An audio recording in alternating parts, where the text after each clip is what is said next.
El auge de los videojuegos es imparable. Soy María Fornieles y te quiero invitar a conocer más de este sector de la mano de 4 profesionales que nos dedicamos a ello. En primer lugar, he tenido la oportunidad de entrevistar a una de las grandes profesionales de la traducción y la comunicación de los videojuegos. Eugenia Res es una experta que además hace doblaje, locución y localización de videojuegos.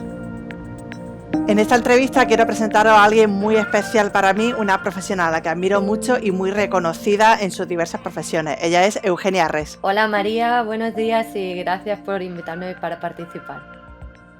Eugenia, hablar de profesión en tu caso es algo muy complicado porque toca muchos palos. ¿Cómo te gusta definirte a ti en tu campo profesional? Pues en realidad es complicado también definirme. Fundamentalmente soy traductora, pero luego he ido añadiendo, ¿no?, tangencialmente algunas disciplinas que me gustaban, me llamaban la atención y bueno, pues sí soy muy todoterreno en ese sentido, creo. Sí que sería ahí una profesional todoterreno, solucionadora de marrones y cosas así. Y bueno, al final pues empieza en algo pequeño y como me gusta mucho meterme en embolados, pues acabas teniendo una empresa y trabajando en otras cosas, ¿no? Porque aparte de la traducción, pues ya toco un poco también la locución. Me gusta también mucho el mundo del marketing. Siendo autónoma, al final, pues acabas sabiendo venderte de alguna forma, ¿no? Y bueno, y la docencia también. Así que bueno, como que voy reuniendo ahí un poco, voy tocando todos los palos de cosas que se relacionan y que para mí pues son interesantes, ¿no? Así que no puedo decir que mi vida profesional es monótona para nada y está también muy bien no poder poner los huevos en distintas cestas y sobre todo, bueno, para periodos que son más complicados como el de ahora. Eugenia, en tu caso, ¿empezaste por la traducción de manera vocacional o porque había que elegir una carrera? ¿Lo tenías ya pensado de antemano? Pues yo lo tenía clarísimo, por suerte. Bueno, lo tenía clarísimo, pero tampoco durante toda mi infancia, sino que lo tenía clarísimo cuando fui a elegir, que dije, o hago traducción o creo que solo puse una carrera más detrás, que probablemente sería filología inglesa. Digo, porque sí que tenía claro esto, ¿no? Que quería dedicarme a la traducción, o sea que es totalmente vocacional. Yo empecé a aprender idiomas desde muy pequeña y me gustaba mucho, así que sí que es verdad que puedo decir que lo mío era vocacional y que no me he visto nunca haciendo otra cosa.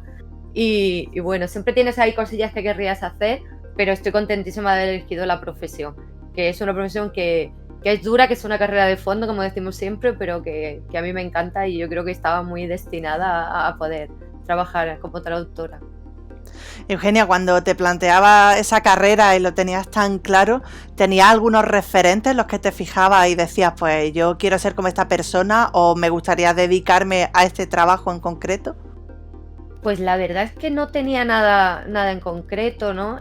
Quizá que siempre la imagen que tienes del traductor es más, bueno, en mi caso, como el auge de todo el tema audiovisual todavía no había despertado, por así decirlo, pues me guiaba más por lo que es la traducción de literatura, realmente, ¿no? De narrativa. Y eso era un poco, como todo nos ha pasado, ¿no? Es lo más vistoso, aunque luego digas, bueno, también traduzco temas de marketing, también traduzco traducción técnica de tornillos y de tuercas, pero claro, lo más vistoso cuando tú empiezas a estudiar o antes, ¿no? Es todo el material, pues en mi caso más literario y luego audiovisual. Pero sí que es verdad que no tenía referentes porque yo, claro, cuando estaba en el instituto y todo, no era tan habitual tener internet y conocer a gente. Entonces, yo no conocía ningún traductor cuando me metí en la carrera, por ejemplo. Entonces, ahora veo que la gente que empieza ahora o la gente que acaba de terminar la carrera tiene un montón de referentes más por las redes sociales, por ejemplo, y por ir a eventos donde puede compartir información que la que tenía yo, que era nula.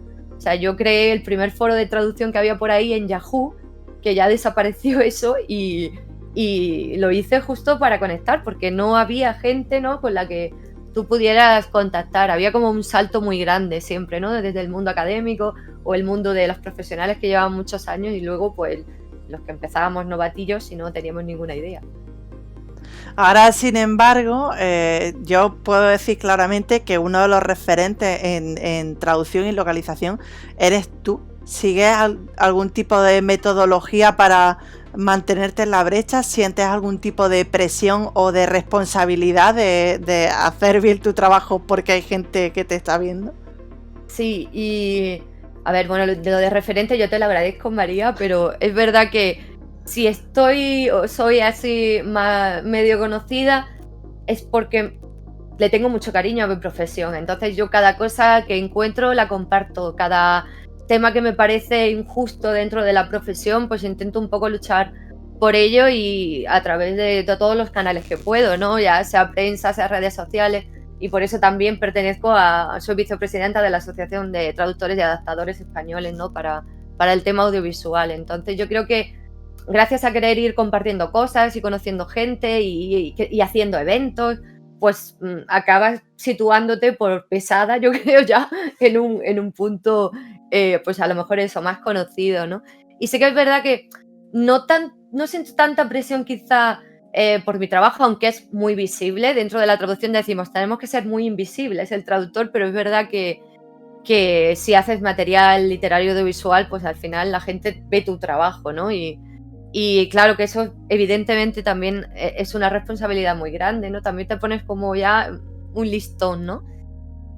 Pero por otro lado también un poco porque creas como una figura, algo que te representa, ¿no? Y que es verdad que tienes que ser un poco fiel a eso. Eso también hace que yo diga, bueno, soy fiel a mis convicciones y porque la gente ya sabe un poco cómo soy y de qué palo voy.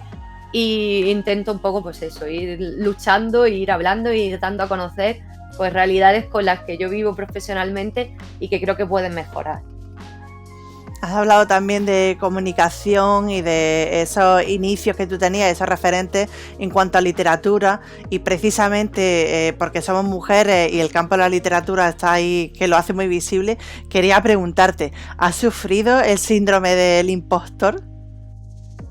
Pues estoy pensando, no específicamente por ser mujer, ya que estábamos tratando un poco ese tema, porque curiosamente dentro de la traducción, en el campo concreto de la traducción audiovisual o de videojuegos, bueno, en general hay muchísimas mujeres en nuestro campo y además es que trabajamos codo con codo con los traductores hombres sin ningún tipo de problema, y es verdad que no, es una profesión en la que no hay en ese sentido tanta distinción, ¿no? Entre hombres o mujeres, y trabajes en traducción técnica o en algo que es, vamos a llamarlo así, más donde los hombres se pueden sentir más cómodos, vamos a ponerlo entre comillas, es verdad que no solemos tener ningún problema en la traducción. Habrá casos evidentemente excepcionales, pero en ese sentido no tanto, ¿no?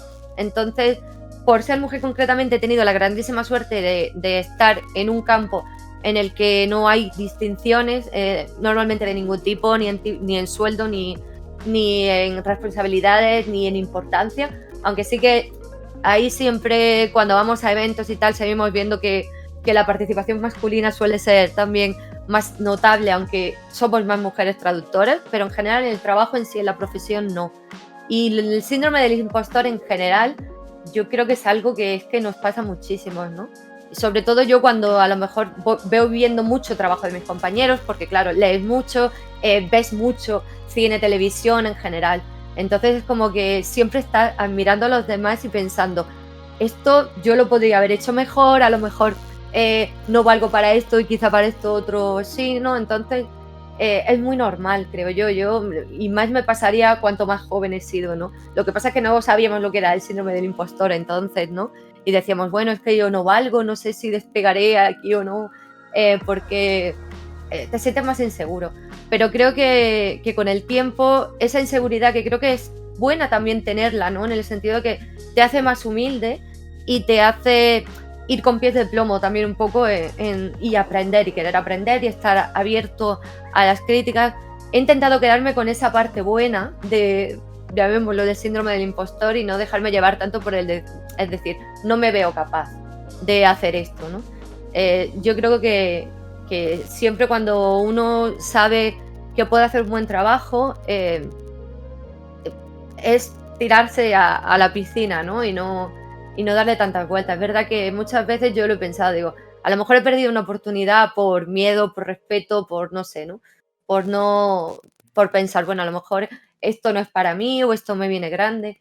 Y yo creo que con los años pues, la cosa pues te lo vas tomando también de otra manera, ¿no? Y piensas, bueno, si yo estoy aquí es también porque hay trabajo detrás, ¿no? Que he ido haciendo durante mi carrera profesional, y también cuentas con otros compañeros que te pueden ayudar, en fin, que al final pues vas tirando y sacando la parte buena, ¿no? de esa inseguridad, al final pues te sirve para abrirte, para avanzar, que es lo que tenemos que ir haciendo, ¿no? Hablabas también de que con la edad, ¿no? Y también con la experiencia, pues uno va eliminando ese síndrome del impostor, ¿no? Le pone una voz de niño chico y dice, bueno, yo lo que voy a hacer es trabajar. Si nos metiéramos en la máquina del tiempo y pudiera ir a tu yo de cuando tenía 7 años o 12 años, ¿qué consejo le darías? Pues le daría bastantes consejos, creo. La verdad es que he tenido tanta suerte y, aunque dice que la suerte, bueno, he hecho tanto trabajo y luego he tenido tanta suerte de poder hacer un montón de cosas en mi vida. Pero sí que es verdad que me tomaría las cosas con más calma, que sería una persona que me valoraría más a mí misma y creería más en las cosas que hago, que aprendería a decir que no en muchísimos casos. Creo que eso es algo fundamental y además me lo sigo diciendo hoy en día y al final abarcas mucho y haces muchas cosas y me agobio mucho por querer hacer tanto en muchos casos, así que sí que aprendería a decir más que no y a tener más confianza en mí misma y decir, bueno, todo esto que yo he hecho pues tiene su fruto, ¿no? Que todo lo que vas a hacer en la vida que al final va a tener su fruto, ¿no? Así que creo que por ahí irían los tiros un poco. Hablando también de eso bueno, que no vemos cuando somos más jóvenes porque nos queda mucho por vivir, ¿tú te hubieras imaginado alguna vez que trabajarías para tantos sectores a la vez o que trabajarías, por ejemplo, para localización de videojuegos? Pues no específicamente, claro, cuando tú empiezas, y sobre todo en la carrera, empiezas con más ilusión. Yo tuve una crisis en el último año de carrera diciendo, yo no me voy a ganar la vida con esto, o sea que creo que nos pasa a muchos, ¿no? Digo, no sé para dónde tirar. Y la vida, pues, es muy curioso porque mi especialidad dentro de la traducción es económico-jurídica, financiera, que hago también de este tema y me ha venido muy bien porque dentro del mundo del videojuego tienes contratos, tienes temas de marketing, o sea que en realidad al final ha entroncado muy bien todo, ¿no? Pero sí que es verdad que he podido hacer también unir mis aficiones, la fotografía, los videojuegos, la tipografía, he podido trabajar en esos campos afines por afición, o sea que he podido unir las dos cosas, ¿no? Y justamente en la localización de videojuegos, o sea que para mí es un gustazo y aunque es verdad que ha entrado y ha salido de mi vida muchas veces porque empecé haciendo videojuegos, luego estuve una temporada que no hice tanto y luego pues otra vez, sobre todo con el resurgimiento, ¿no? de todo el tema indie, para mí ha sido una oportunidad maravillosa de poder no solamente traducir el juego, sino poder estar implicada en más fases, ¿no? De la gestión de proyectos de localización o luego pues organizar lo que es el doblaje o el subtitulado del videojuego y la verdad que es una alegría. Nunca me puedo imaginar lo que iba a hacer. Y es que es más, en mi profesión nunca sé qué regalo viene detrás, ¿no? Porque a lo mejor te están llegando proyectos continuamente y no sabes lo que te van a dar, ¿no? A lo mejor abres el correo un día y dices, madre mía, o sea, tengo muchas ganas de poder trabajar en esto. Así que, bueno, que para mí es fantástico y sí que no me lo podía imaginar. Pero ya te digo, ni siquiera puedo imaginarme lo que voy a hacer mañana. En ese sentido es muy apasionante, ¿no? Por eso decir, me gusta mucho lo que hago porque continuamente estoy aprendiendo con los proyectos en los que voy trabajando, descubro un montón de cosas nuevas que si no trabajara en este campo no conocería, pues ya os digo, de material audiovisual, de videojuegos, un poco de todo, ¿no? Así que, hombre, nunca te puedes imaginar las cosas que vas a hacer y por dónde te va a llevar la vida, ¿no? Pero la verdad que he tenido suerte porque he elegido una profesión que en ese sentido es muy flexible, te permite reciclarte muy bien, ¿no? Y que al final todo lo que nos quejamos de ser autónomos a mí me ha dado una libertad para poder hacer un montón de cosas que me ha venido fenomenal. Quería preguntarte por alusiones, lo has mencionado varias veces, que te mueves con el tema del marketing que te interesa y en un mundo en el que estamos ya tan comunicados y la comunicación per se es tan democratizada, ¿cómo saca uno la cabeza entre tanta competencia, entendiéndolo como algo positivo incluso? ¿Y en qué momento te planteas tú que hay que seguir nuevas estrategias, que hay que abrirse una página web, que hay que moverse en redes sociales? ¿Cómo llega eso a hacer clic en tu cabeza y en qué punto a nivel profesional de experiencia dices, vale, tengo que echar por aquí? Pues yo creo que lo tuve muy claro desde el principio y creo que fue algo intuitivo porque en esa época cuando yo empecé, ahora era 16 años, creo que cumplo 16, 17 ya ahora en abril, pues no era algo que se hacía. Ya te digo que en Yahoo yo monté foro traducción, que no había foros de traducción ahí, o sea que yo creé como un primer foro de contactos y no había tanta información, y me sumé al carro en el segundo uno en todas las plataformas en las que más o menos conocía, me manejaba o veía que profesionalmente me podía ayudar, sobre todo por el tema de la visibilidad de los contactos, porque para mí era más difícil, porque yo trabajo con un montón de empresas internacionales en las que no nos vemos cara a cara nunca. Entonces para mí era fundamental estar en internet. Y yo creo que eso de forma intuitiva lo hice cuando la gente no lo estaba haciendo, y para mí luego ha sido una suerte porque como que yo misma fui probando y haciendo ensayo y error en todas las redes hasta que fui viendo un poco qué combinación me venía bien, ¿no? Que también es un aprendizaje, desde luego, porque ahora tú ya puedes decir, bueno, hay mucho escrito sobre marketing, hay mucho vídeos sobre marketing, cursos sobre marketing, pero es verdad que yo lo he hecho de forma intuitiva. A mí nadie me enseñó y yo fui un poco ahí probando, o sea que lo tuve claro. Y sí que es verdad que, por ejemplo, el tema el sitio web, el primero que abrí, no hace tanto tiempo. Me he ido moviendo más por foros y por correos y por recomendaciones y demás. Y no me vi en la necesidad de tener un sitio web hasta, no sé decirte cuándo lo fundé, pero ahora con la nueva empresa que tenemos, ¿no? Que tengo con 3 socios, pues lo teníamos claro, o sea, que teníamos que tenerlo desde el segundo uno y aprovechar todo eso, todas las ventajas que nos podía dar, el tener un blog, el tener material audiovisual, poder tener también un área de clientes donde subir y descargarle contenido, poder ofrecer en ese sentido al cliente también una imagen audiovisual, que para nosotros que trabajamos en el campo audiovisual es tan importante, ¿no? Entonces yo creo que el traductor autónomo no se puede de ninguna forma, hablo de traductor como de gestor de proyectos, como de locutor, es que hoy en día no podemos no tener presencia, ¿no? Online, con lo cual me parece muy importante. Y luego creo que esto se dice mucho, pero es verdad que el factor diferenciador pues te hace al final que destaques de alguna forma con respecto a la competencia, que en mi caso es muchísima, porque, a ver, nosotros competimos con todo el mundo. Es decir, ¿cuántos currículum de todo el mundo no pueden llegar, ¿no? a las agencias, a las empresas, a los desarrolladores, ¿no? Entonces, al final te haces un hueco especializándote en un sector muy concreto o ya os digo, ¿no? Uniendo y diciendo, bueno, pues yo, ¿qué servicios puedo ofrecer? Ay, pues yo te puedo hacer la gestión y te puedo hacer también la traducción, el subtitulado, la locución, es decir, ir añadiendo ahí valor añadido y sobre todo conocer tu sector. Yo siempre decía, bueno, yo voy a un desarrollador y yo le voy a contar cuáles son las virtudes de tener su juego en español y sé mi discurso, ¿no? Yo he investigado y conozco el sector. En el caso del videojuego, por ejemplo, yo digo, a ver, yo no puedo jugar a todo, desgraciadamente, porque no tengo tiempo, pero sí que estoy al día de las noticias del sector, de a qué juego, ¿no? Siempre estudios de mercado para saber un poco cuáles son las tendencias, en qué idiomas se están localizando más o menos, ¿no? Dónde se puede vender más, es fundamental. Entonces creo que eso sería, bueno, mi recomendación para, bueno, hacer un marketing efectivo, entre otras muchas cosas, ¿no? Pero creo que conocer tu sector es fundamental para saber cómo empezar, ¿no? A dirigirte a tus clientes.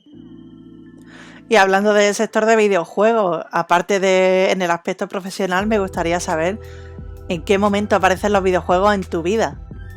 Pues no puedo decir que he nacido con el videojuego, como dicen ahora, ¿no? Los nativos súper digitales que tenemos, porque no existía como tal, por así decirlo, no estaba en todas las casas del mundo como está ahora. Yo en el móvil no teníamos móviles, ¿no? Para ir jugando en cualquier momento, ¿no? Entonces, pero sí tuve la suerte de que yo me crié con mis 2 primos y a ellos, pues, sus padres les gustaba la informática y entonces desde pequeña yo tuve ya, pues, acceso a un Spectrum y a un Amstrad y eso también creo que deja huella, ¿no?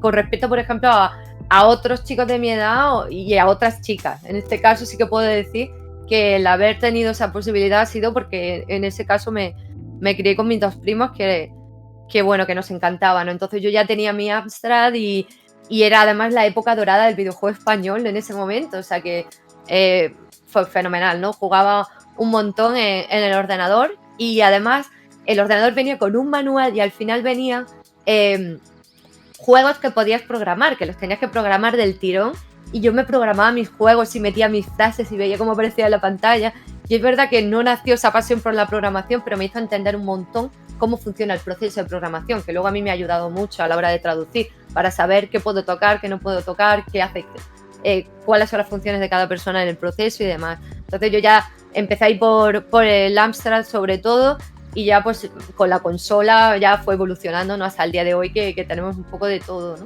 O sea que sí puedo decir que desde era relativamente pequeña cuando tuve acceso a los videojuegos y no he dejado de jugar.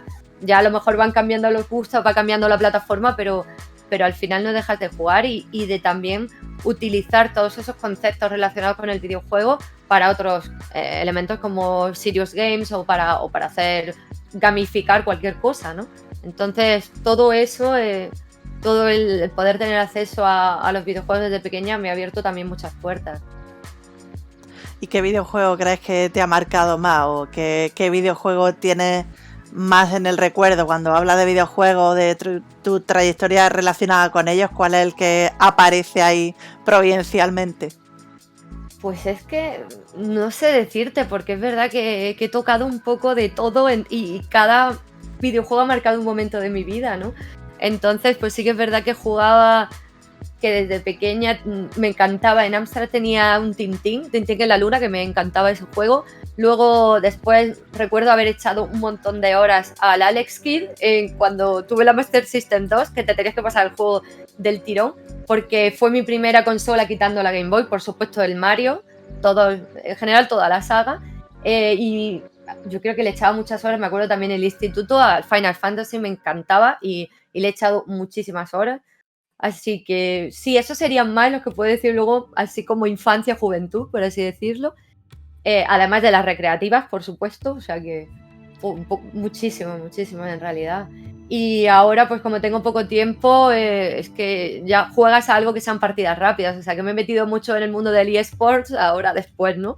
Porque ahora para mí es más sencillo jugar y me da rabia no poder sentarme a jugar y decir, oye, voy a dedicarme una semana al juego. Es muy difícil poder tenerlo, a menos que me pille vacaciones.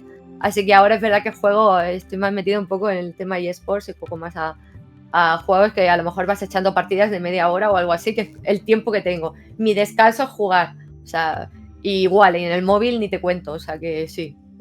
Puedo decir que además ahora juego a diario y sigo jugando a diario y creo que además me aporta un montón de cosas positivas, ¿no? Y en cuanto a trabajo en videojuegos, ¿cuál es el trabajo que más te ha gustado traduciendo un videojuego o una locución de un videojuego? Algo? ¿Cuál es el que más te ha llegado? No hace falta que digas nombres si no quieres, pero ¿qué te aportó ese trabajo en particular?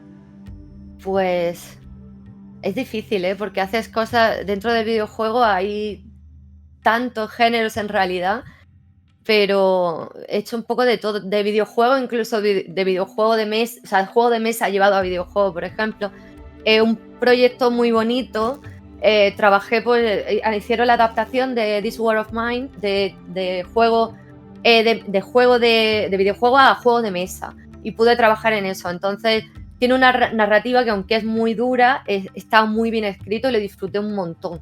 El llevarlo a juego de mesa, cuando hicimos pues todas las guías con todas las historias, todo, me encanta. Todo lo que es narrativa me encanta. Y todo lo que sea también juega con lo que denominamos transcreación, que es la adaptación al mercado, en mi caso, mercado español, cuando tienes, por ejemplo, que hacer juegos de palabras y hacer nombres de misiones ocurrentes con juegos de palabras y cosas así, lo disfruto un montón. Se tarda más, evidentemente, tienes que echar más horas, pero lo disfruto un montón. Digo, ay, ya viene la campaña de Navidad, genial, porque todos vas a tener que hacer juegos de palabras con el árbol, con el tal, con Papá Noel y con no sé qué. Todo eso en general me gusta un montón. Todo el tema narrativa y todo lo que es creatividad, ¿no? Traducción creativa. Entonces puedo decir que sí que es verdad que aunque me gusta traducirlo todo, cuando viene algún juego así que tiene chispa en ese sentido creativo, es lo que más disfruto. Bueno, has hablado de tu trayectoria jugando, de tu trayectoria profesional. No puedo evitar preguntarte, ya que estamos en este entorno, ¿no? ¿Crees que has tenido o has percibido alguna dificultad especial por ser mujer en un mundo de videojuegos? Aunque en traducción comentas que bueno, la cosa está muy equiparada y me alegra muchísimo escucharlo en un gremio. Pero en el campo de videojuegos, ¿has sentido alguna diferencia o cuando has dado una charla o algo? ¿Has notado algo que a lo mejor si fuera un hombre no hubieras notado? Sí, fíjate que lo que decía, que tengo la grandísima suerte de estar probablemente en uno de los pocos campos relacionados con el videojuego en el que no te encuentras ese tipo de problema, pero trabajando en general en videojuegos, jugando ya te los encuentras, evidentemente. Pero sí que es verdad que vas a un evento, yo alguna vez he ido también como prensa, vas a un evento a dar una charla y sí que siempre hay gente como que te pone a prueba, ¿no? Voy diciendo, bueno, y más ahora ya siendo mujer y no siendo una mujer joven. O sea, es decir, esta señora, por así decirlo, ¿no? Que ya rondo los 40, con lo cual... Y esta mujer de 40 años, ¿qué me está contando? ¿Sabes? Y sí que es verdad que van un poco a pillarte o no te toman en serio. Eso puede pasar y les cuesta hasta que ven que tú controlas, ¿no? De esto. No solo del videojuego en particular, sino, oye, eres una profesional del videojuego que controla de lo que estás hablando, no controlas tu oficio. Pero de primera sí que es verdad que la gente es un poco reticente, siguen mirándote a veces como un bicho raro, en plan, y esta mujer que ha venido aquí a lo que sea, no a probar el videojuego aquí a un evento o a tal... Sí que es verdad que lo sigues notando y que hay mucho por trabajar, pero es verdad que, como decimos, hay el círculo, bueno, si yo tengo un referente, probablemente las siguientes generaciones vayan cerrando ese círculo, ¿no? Y en mi caso es que, pues ya te digo, no tenía referentes, no tiene referentes de ningún tipo, ¿no? Y ya puedo decir que dentro de la profesión los hay a pares y es muy fácil también hacer mesas redondas donde están todos de igual a igual, pero en otros casos, pues incluso jugando siempre te encuentras el que va a insultarte por tu género, es que es así, ¿no? Es como que, bueno, la cosa va cambiando. Yo creo que es verdad que cuanto más gente, sobre todo profesionalmente, más mujeres entren en la industria, más referentes habrá, más chicas se animarán y entonces el ciclo irá mejorando. Sí que es verdad que queda mucho por hacer, pero si yo miro atrás, a hace 20 años, la cosa ha cambiado muchísimo ya, ¿no? Entonces sí que es verdad que hay que poner las cosas en perspectiva y decir, bueno, vamos por buen camino, queda mucho por hacer, pero la cosa ha cambiado bastante, ¿no? Pasa de que yo a lo mejor cuando era pequeña y jugaba, era la única niña que jugaba. O sea que hasta ese punto, ¿no? Y yo creo que ya eso por su propio peso irá cayendo, ¿no? Con los años, ¿no? Cuando se demuestra que profesionalmente, pues hay mujeres que están trabajando en todos los ámbitos. Ya no te digo dentro de programación, ¿no? Programación, composición musical, guionistas, lo que quieras, ¿no? Y irá cambiando conforme tengamos más referentes y se irá respetando más. Yo creo que, ojalá, ¿no? Creo que la tendencia debería ir por ahí, como ha ido en otros muchos campos, ¿no? Pero bueno, el videojuego podemos decir que es mucho más reciente que cine, televisión, tal, y que llevará su tiempo todavía y esperamos verlo, ¿no? Sí, mientras tanto aguantaremos siempre al típico, ¿no? Que cuando decimos que nos dedicamos a algo dentro de videojuegos nos pregunta ¿y a qué videojuegos juegan, no? Como, sí, como un poco, bueno. Suele ocurrir, o a mí me ha pasado de ir con mi pareja a un evento, ambos como profesionales, y decirle a alguien, ¡ay, qué bien que has podido traer a tu mujer! Y es como, que no me ha traído. Yo, es que me he pagado mi entrada de profesional y vengo a trabajar. Y, sí, ¿sabes? Y eso fue hace pocos años y es como... estar rodeada de hombres y tener esas conversaciones de decir, perdona, ¿sabes? Que no me han dejado venir, ¿sabes? No necesito permiso de nadie. O sea, es como, de hecho, es lo que digo, lo gracioso es que la empresa y yo vengo como profesional, o sea, que es que voy a hacer hasta más cosas que él. Yo tengo mi empresa, ¿no? Y bueno, pero ya está, no te callas, pero sí que es verdad que llegará el día, ¿no?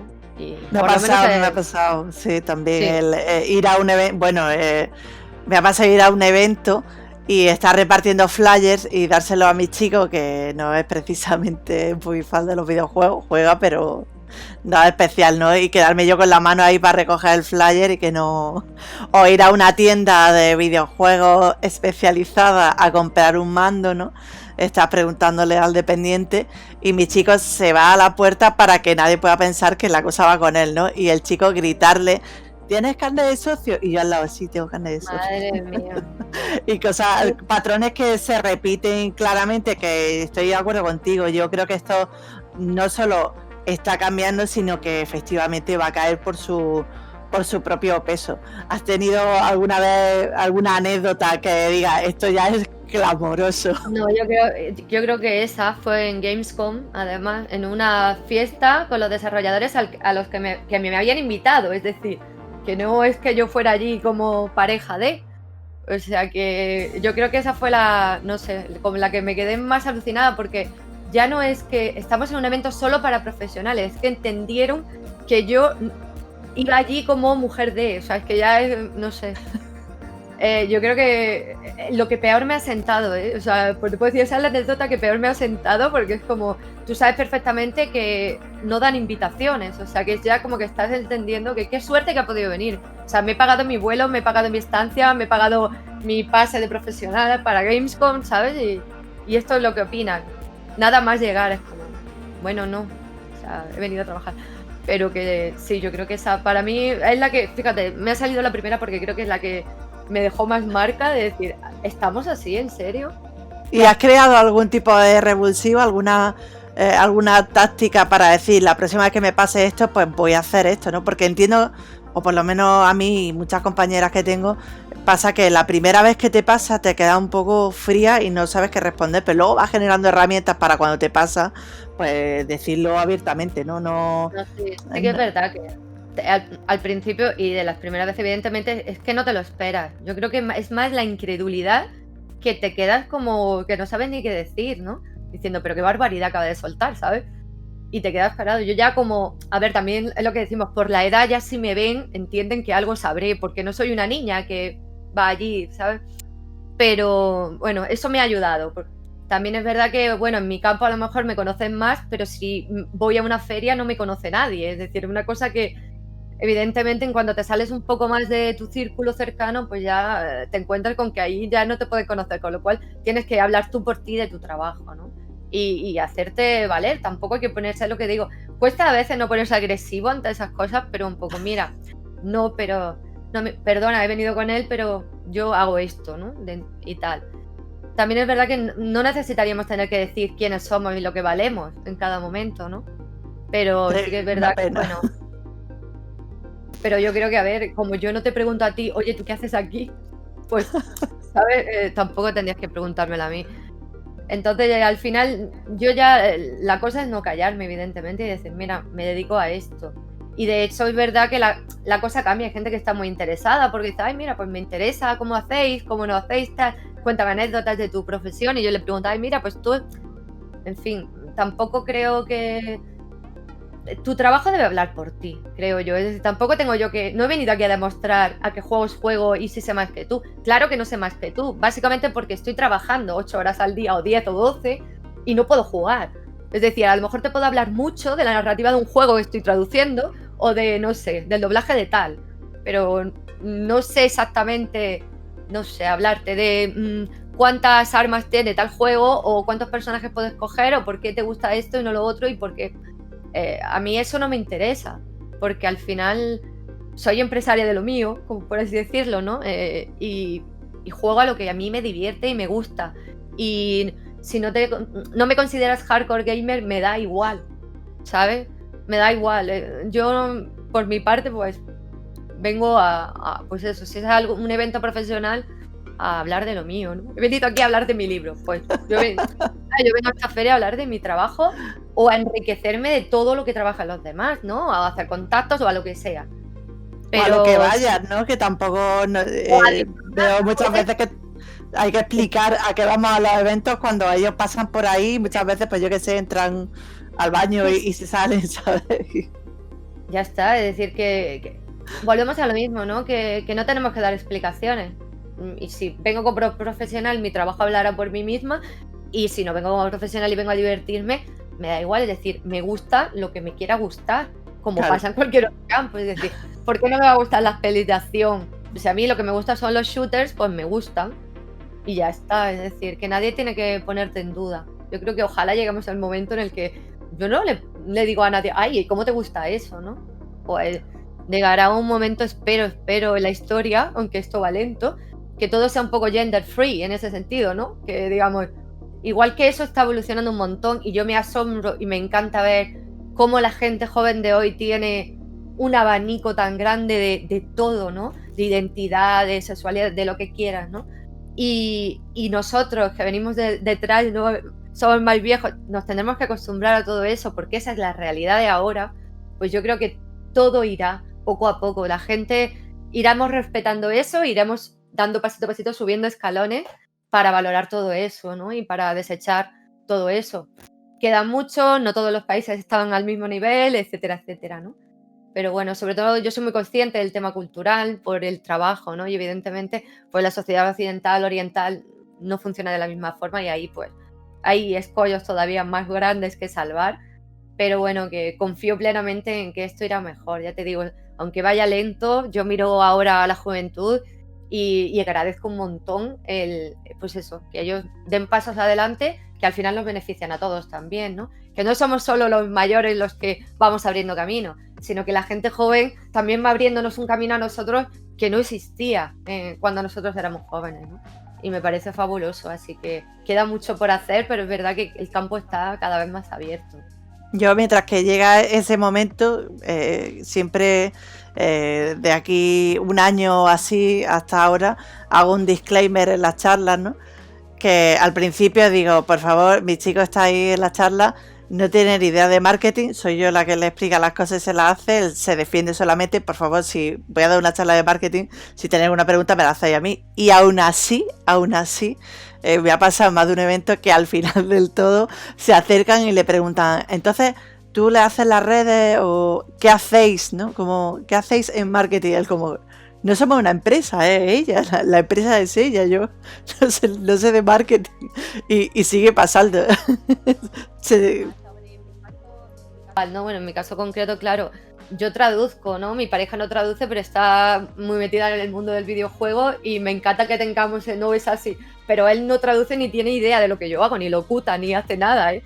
Y él sabe de videojuegos un montón. Y sí es verdad que nos retroalimentamos el uno con el otro, pero somos dos entidades distintas, ¿eh? Totalmente. Y podemos Claro. ir a eventos juntos, pero cada uno va a hacer lo suyo, ¿no? Claro, lógico. Lo que digo, y a cada uno le gusta lo suyo. Voy a un evento a disfrutar y él a lo mejor va a una cosa y yo voy a otra, porque así debe ser. Pero no precisamente porque seamos hombre o mujer, sino simplemente porque somos personas distintas. Y ya está. No hay más vueltas que dar, ¿no? Pero sí. Bueno, cambiará. Para finalizar y terminando esta entrevista, y ya que hemos estado hablando de las generaciones nuevas, que yo también creo que tenemos muchísimo que aprender de la gente joven, porque están mucho más al día y tienen una capacidad de aprendizaje que nosotros en su momento superábamos también a nuestros mayores y ellos nos están redoblando. Quería preguntarte, ¿qué cambiarías tú de este entorno de videojuegos para que siguiéramos avanzando en estas luchas que tenemos internas en el sector? Es muy complicado de decirlo porque es verdad que nadie tiene la varita mágica para decir por aquí es. Pero yo creo que si en general las condiciones y la situación en la que estamos mejora dentro del sector profesionalmente, eso va a revertir, creo yo también. Porque quieres que no, al final el que sale ahí, el que es el referente, por así decirlo, acaba siendo el profesional, ¿no? Que es el que se le ve, no yo que estoy jugando, yo voy a una feria, ¿no? Entonces yo creo que en cuanto se empieza a dar el valor que se tiene que dar, ¿no?